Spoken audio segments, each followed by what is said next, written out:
আমরা একযোগে চলব, একসাথে থাকব এবং ক্যান্ডিডেট আপাতত যে ঘোষণাগুলো হবে তারপরেও বহু জোট আমাদের সাথে যোগাযোগ করছেন, সেগুলোর বিষয়েও বক্তব্য আপনারা শুনবেন।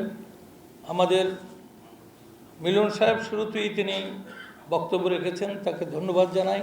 অনেকগুলো কথা তিনি বলেছেন এবং আমাদের সাবেক মন্ত্রী, বীর মুক্তিযোদ্ধা এবং সাবেক ছাত্রনেতা ফিরোজ ভাইও উল্লেখযোগ্য কথাগুলো বলে গেছেন।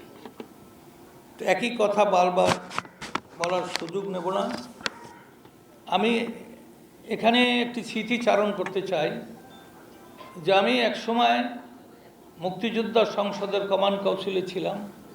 1979 সনে আমি বিএনপি থেকে নির্বাচন করেছিলাম শহীদ জিয়াউর রহমান সাহেবের নেতৃত্বে। আমরা বিশ্বাস করি যে আগামী 25 তারিখে শহীদ জিয়ার সুযোগ্য সন্তান তারেক জিয়া সাহেব আসতেছেন। তাকে আমরা এনডিএর পক্ষ থেকে অভিবাদন জানাচ্ছি, শুভেচ্ছা জানাচ্ছি। তার বাবা তিনি একদলীয় শাসন ব্যবস্থার প্রবর্তন করে বহুদলীয় গণতন্ত্রের পথে তিনি যাত্রা শুরু করেছিলেন। তিনি আরও অনেকগুলো সংস্কার করেছেন তার সততা দিয়ে, তার দূরদর্শিতা দিয়ে। সে কথা আজও মনে পড়ে। তার সন্তানের কাছ থেকেও আমরা সেটা আশা করি যে তিনি তার বাবার পথ অনুসরণ করেন এবং এদেশের মানুষের যে প্রত্যাশা তিনি পূরণ করতে আন্তরিকভাবে চেষ্টা করবেন।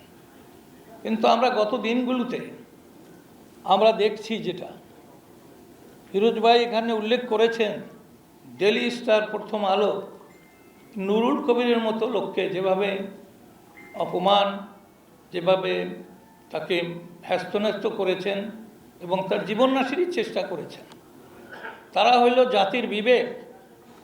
আমি রাত্রে জেগেছিলাম এবং আমরা যারা এখানে বসা আছি আমরা সারা রাত্র এই ঘটনাগুলো প্রত্যক্ষ করেছি টেলিভিশনে।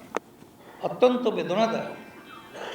প্রধান উপদেষ্টা মহোদয় তিনি বললেন একটি সুষ্ঠু নির্বাচন হবে।